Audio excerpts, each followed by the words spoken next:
Hola, bienvenidos. Mi nombre es José Manuel López García. Comentarios sobre los elementos a priori en el conocimiento.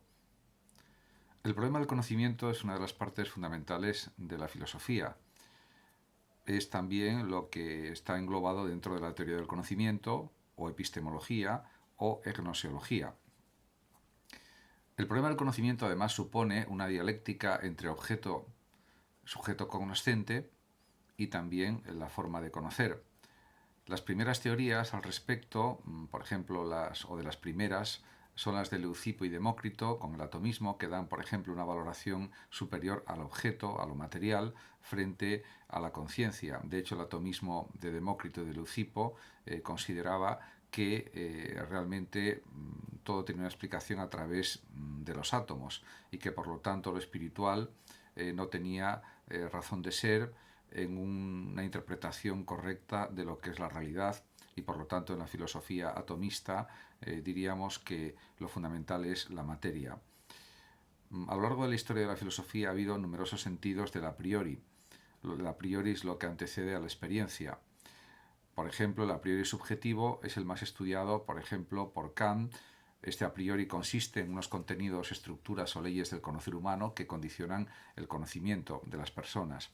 La noción del a priori viene definida principalmente por dos características: independencia de la experiencia y necesidad. Algo es a priori si se justifica sin apelar a la experiencia. Como dice Kant, todo conocimiento comienza con la experiencia, pero no todo conocimiento procede de la experiencia, porque el propio Kant diríamos que combinó racionalismo con empirismo para salir del dogmatismo racionalista en el que vivió durante su juventud, fundamentalmente. Pero es que para Platón, otro gran filósofo, ni la percepción sensible ni la creencia verdadera poseen a la vez estas dos señales, que sean infalibles y acerca de lo real, por lo cual ninguna de ellas se puede equiparar al verdadero conocimiento. De hecho, Platón distingue entre doxa u opinión y episteme o conocimiento científico. Por lo tanto, el verdadero conocimiento está en el mundo ideal, en el mundo inteligible, y el mundo sensible supone pues un conocimiento basado en apariencias y que por lo tanto no es el auténtico conocimiento verdadero. Por eso Platón ponía en su academia: no entre nadie aquí que no sepa geometría o matemáticas, porque es la ciencia auténticamente verdadera que nos conduce a la verdad. El objeto, además del verdadero conocimiento, ha de ser estable y permanente, como son, por ejemplo, las ideas platónicas, bien, verdad, belleza, etc. En este sentido, diríamos que sus conceptos más importantes acerca de la verdad del conocimiento o de la verdad en el conocimiento están en su diálogo teeteto o de la ciencia. Realmente, como se puede observar, a lo largo de la historia de la filosofía, hubo también otros pensadores que trataron esta cuestión de los elementos a priori del conocimiento. Por ejemplo, Francis Bacon consideró que era mejor eliminar los elementos a priori en el conocimiento y también desarrolló la teoría de los ídolos. Este nuevo método aparece en la obra de Bacon, el Novum Organum. Los ídolos, para Bacon, son los errores o prejuicios o falsas ideas que hay que evitar cuando se hace ciencia y que proceden o emanan de la naturaleza humana, tribu, de la naturaleza del individuo, caverna, de la comunicación entre humanos, foro, y de la excesiva servidumbre respecto a las teorías tradicionales, teatro. En cuanto a Descartes, que es el gran creador del racionalismo, cabe decir que considera que la razón es la principal fuente de conocimiento y es además el criterio de verdad. Las verdades matemáticas para Descartes son verdades de razón. También establece las reglas del método en su libro Regla para la dirección del espíritu y habla sobre todo de la claridad y la distinción en las ideas. Además, para Descartes, el entendimiento utiliza para conocer dos vías, la intuición y la deducción. También cabe decir que el ignatismo de Descartes, que lo afirma de una forma clara, y piensa que, por ejemplo, la infinitud, Dios, etcétera, y algunas nociones básicas de matemáticas son, diríamos, propias de la persona cuando nace o nacen con la persona. Esto fue rotundamente negado por el empirismo de Locke y de Hume, como se sabe. Según Leibniz, que fue otro gran filósofo racionalista, no hay reminiscencia, sino conocimientos innatos. Mediante la experiencia se pueden conocer, según Leibniz, las verdades particulares, pero no las universales. La inducción, además, según este pensador alemán, tiene una base en la experiencia. pero eso no es un método absolutamente válido de conocimiento.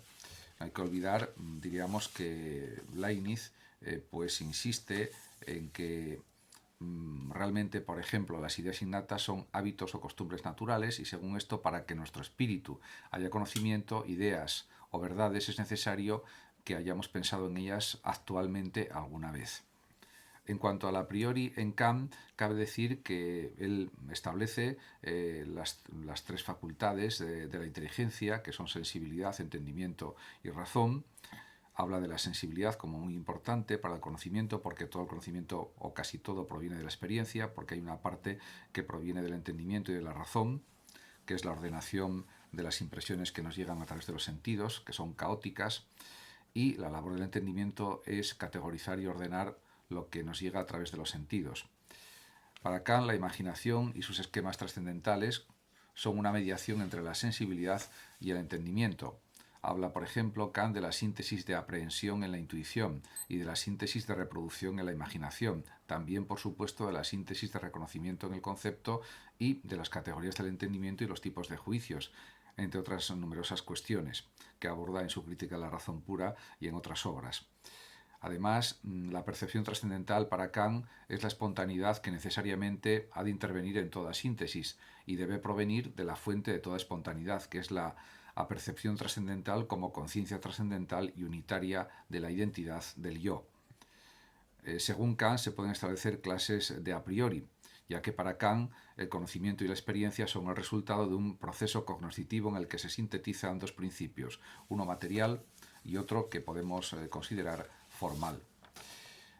Para Kant, además, existen el espacio y el tiempo, que son formas a priori de la sensibilidad. También, por supuesto, las categorías, que son los conceptos puros del entendimiento o no empíricos. Y están también las ideas de la razón, que son alma, mundo y Dios. Además, también son definibles los denominados por Kant postulados de la razón práctica o moral, que son libertad, inmortalidad del alma y Dios. El apriorismo también se puede analizar y, diríamos, investigar en la fenomenología de este gran filósofo que fue Husserl. La fenomenología en realidad es un juego constante entre el análisis de cómo es esencialmente la realidad que se me da en la intuición y el análisis de cómo conozco esa realidad intuida en su esencia eidética o ideal, podríamos decir. Al contrario que en Kant, para Husserl solo se puede sacar tres leyes a priori, o solo se pueden obtener tres leyes a priori: ley de la intencionalidad, ley de la significación y ley de la temporalidad. El ego es presentado por Husserl como un a priori universal. Se trata, por tanto, de un a priori universal constituido o constitutivo en el que se integran todas las intencionalidades. Un a priori que, rebasando todo sujeto particular, se convierte en intersubjetivo. Además, según Husserl, el imperativo de la exención de supuestos o de a priori es la primera condición de todo filosofar. Dice Husserl: la epogé, por ejemplo, aparece como el método radical y fundamental en la fenomenología por el que el yo se capta propiamente como yo. Este método se llama también método de la reducción fenomenológica trascendental. En Gadamer, que es uno de los grandes exponentes de la filosofía hermenéutica y el creador en buena medida de la hermenéutica, en Gadamer la necesaria precomprensión y la reivindicación de los prejuicios como algo pues a considerar y que es negativo es una de las partes fundamentales de su hermenéutica.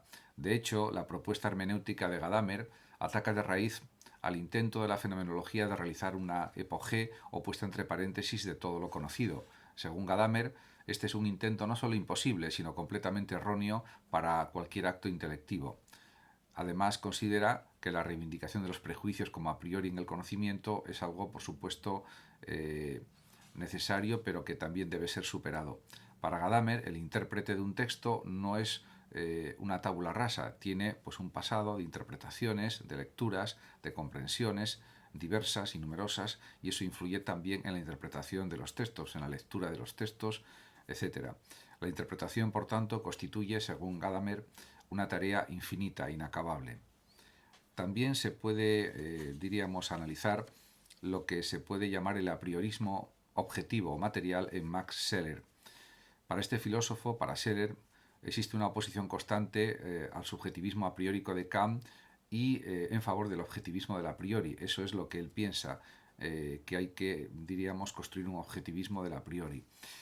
En cuanto a Hartmann, se puede hablar de la inmanencia y trascendencia en Hartmann, ya que los caracteres universales captados intuitivamente, diríamos que disfrutan en el sujeto cognoscente de una prioridad ontológica o existencial. Existe una identidad entre las categorías del sujeto y del objeto, que se puede llamar esta identidad a prioridad trascendente. Realmente también se puede analizar en relación con el a priori, con los elementos a priori, el innatismo a priorístico de Chomsky, los universales del lenguaje o universales lingüísticos de Chomsky, de este gran lingüista y filósofo norteamericano que todavía está vivo. Y luego también está, por ejemplo, la teoría de Kripke acerca del concepto de verdad, porque para Kripke las verdades de la ciencia son necesarias y a priori. Kripke, por tanto, se aleja de las posturas o de los planteamientos de Frege y Russell para volver a las posiciones de Stuart Mill. Muchas gracias a todos por su atención. Saludos también a los oyentes de Radio Sofando de México y de Hablando de Filosofía, también de México. Y por último decir que el que lo desee puede compartir este vídeo o simplemente suscribirse a mi canal para poder seguir escuchando y viendo mis vídeos.